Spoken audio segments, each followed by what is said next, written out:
Olá, pessoal, tudo bem? Estamos dando sequência ao estudo do Evangelho segundo o Espiritismo.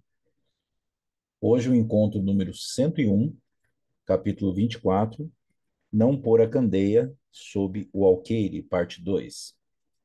Vamos lá então. 24.2 Não ir aos gentios.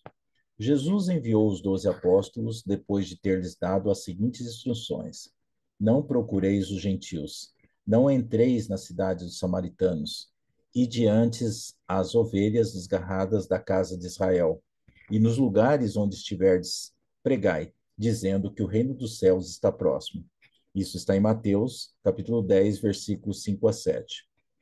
Jesus prova em diversas circunstâncias que as suas vistas não estão limitadas ao povo judeu, mas abrangem a toda a humanidade.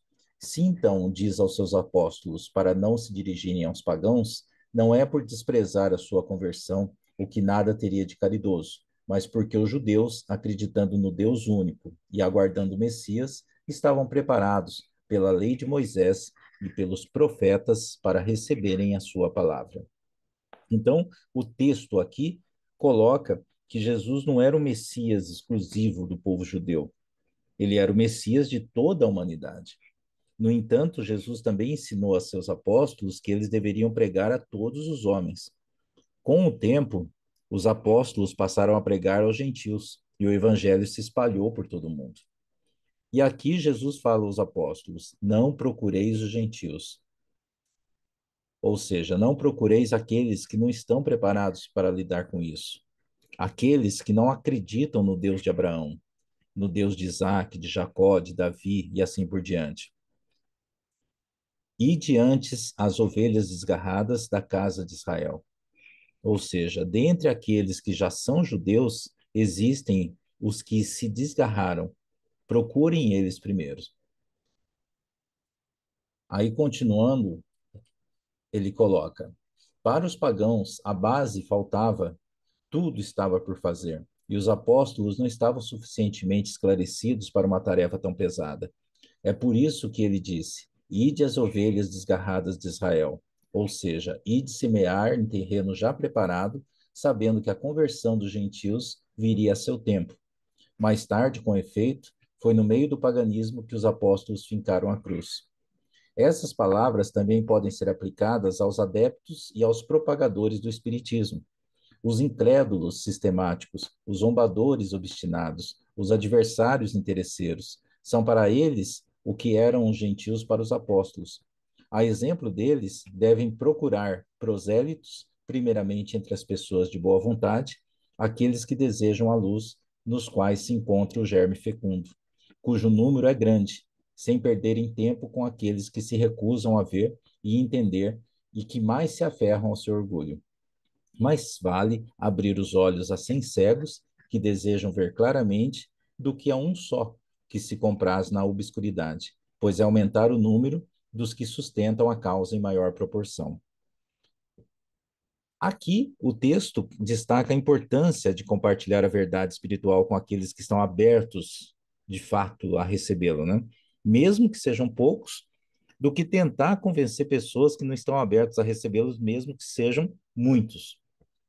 Isso acontece porque quando a gente compartilha a verdade espiritual com aqueles que estão abertos a receber, estamos ajudando a transformá-los em pessoas melhores. Por outro lado, quando tentamos convencer aqueles que não estão abertos, acabamos, de certa forma, perdendo o nosso tempo, né? Continuando. Deixar os outros em paz não significa indiferença, mas boa política. A vez deles chegará, quando serão dominados pela opinião geral, e ouvirão a mesma coisa ser repetida incessantemente ao seu redor.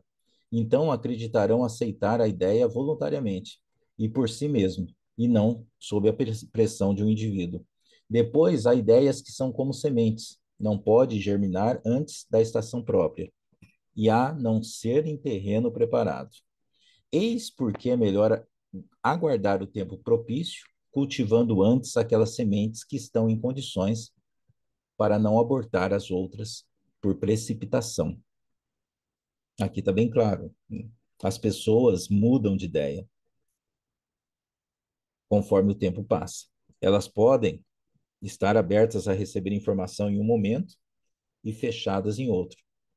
Ou o contrário, de repente, nesse momento que você vai conversar com ela, elas estão fechadas, mas você espera um pouco e no outro momento já vai o diálogo vai ser facilitado, né? Por isso é importante ter paciência na propagação das mensagens, né? Que a gente quer passar, de repente, um conselho que a gente quer ajudar a pessoa, mas naquele momento ela não está com a cabeça para ouvir. A gente não deve desistir. Não é porque naquele momento a pessoa responde mal, que ela não está pronta para receber, que você vai desistir. Aguarda, dá um tempo para ela, né? Dá um tempo para ela. Continuando. Na época de Jesus, e em consequência das ideias restritas e materialistas do momento, tudo estava circunscrito e localizado. A casa de Israel era um pequeno povoado. Os gentios eram pequenos povos vizinhos. Hoje, as ideias se universalizam e se espiritualizam. A nova luz não é privilégio de nação alguma. Para ela, não existem mais barreiras. Ela tem o seu foco por toda parte, e todos os homens são irmãos. Mas os gentios não são mais um povo determinado, são uma opinião que se encontra por toda parte e cuja verdade triunfa pouco a pouco, assim como o cristianismo venceu o paganismo. Não é mais com armas de guerra que se combate, mas com o poder da ideia. O que vocês entenderam aqui? No passado, as guerras eram frequentemente travadas em nome da religião. As pessoas acreditavam que se matasse os infiéis, estariam salvando suas almas. Hoje, hoje as guerras ainda existem. Todos nós estamos acompanhando, né? Mas elas raramente, vamos pegar num contexto global, raramente são travadas em nome da religião. As pessoas estão mais conscientes de que a violência não é a solução para os conflitos. Claro que existem alguns pontos no mundo que prevalece ainda a violência, como o que nós estamos vendo hoje. Mas hoje essas ocorrências são bem menores do que há décadas atrás. Antes isso era muito mais frequente. Continuando. Os sãos não precisam de médico. Estando Jesus sentado à mesa numa casa, para lá se dirigiam muitos publicanos e gente de má vida, que se colocaram à mesa com Jesus e seus discípulos. Tendo os fariseus visto isso, disseram aos discípulos: Por que vosso mestre come com os publicanos e gente de má vida? Mas Jesus, ouvindo-lhes, disse: Os sãos não têm necessidade de médico, mas sim os enfermos. Essa passagem está em Mateus, capítulo 9, de 10 a 12. Jesus dirigia-se, sobretudo, aos pobres e aos deserdados, pois são esses os que mais necessitam de consolação, e aos cegos humildes de boa fé, porque eles pedem para ver, e não aos orgulhosos que acreditam possuir toda a luz e não precisar de nada. Então, aqui, o autor argumenta que Jesus não veio para os justos, mas para os pecadores. Ele veio para salvar os homens, independente da sua condição social. Ao dizer que os sãos não têm necessidade de médico, Jesus estava ensinando que devemos ser humildes e reconhecer nossas imperfeições. Só assim poderemos receber a ajuda que precisamos de fato para evoluir. Continuando. Essas palavras, como muitas outras, encontram explicação no Espiritismo. Surpreende-se, às vezes, que a mediunidade seja concedida a pessoas indignas e, por isso mesmo, capazes de fazer mau uso dela. Parece, disse, que uma faculdade tão preciosa devesse ser atributo exclusivo de pessoas de maior merecimento. Digamos, antes de tudo, que a mediunidade é inerente a uma condição orgânica, da qual todo homem pode ser dotado, como a visão, a audição, a fala. Não há nenhuma de que o homem, com seu livre-arbítrio, não possa abusar, e se Deus não tivesse concedido a palavra, por exemplo, apenas para aqueles incapazes de dizer coisas más. Aí haveria muito mais mudos do que falantes. Deus deu ao homem as suas faculdades e o deixa livre para usá-las como quiser, mas pune sempre aqueles que delas abusam. Exatamente. Aqui ele cita a questão da mediunidade, né, que é uma faculdade inerente ao ser humano e que todos podem ser dotados dela, independente do seu merecimento. O Espiritismo coloca aqui que a mediunidade é uma faculdade orgânica, que está presente em todos os seres humanos. Ele também nos ensina que o livre-arbítrio é uma lei divina. Se Deus não tivesse dado ao homem o livre-arbítrio, ele não poderia escolher entre o bem e o mal. Essa é a grande chave da nossa caminhada, o livre-arbítrio. Muitas vezes, as consequências da vida vêm justamente daí, porque nós temos a liberdade da escolha. Está tudo nas nossas mãos. Então, muitas vezes, o que vivemos, seja de bom ou de ruim, é fruto das opções que fizemos, né? Continuando. Se o poder de comunicação com os espíritos somente fosse dado aos mais dignos, quem ousaria pretendê-lo? Onde estaria, aliás, o limite da dignidade e da indignidade? A mediunidade é dada sem distinção, a fim de que os espíritos possam levar a luz a todos os lugares, a todas as classes da sociedade, ao pobre como ao rico, para os virtuosos, fortificando-os no bem, e para os viciosos, corrigindo-os. Esses últimos não são os doentes que necessitam de médico?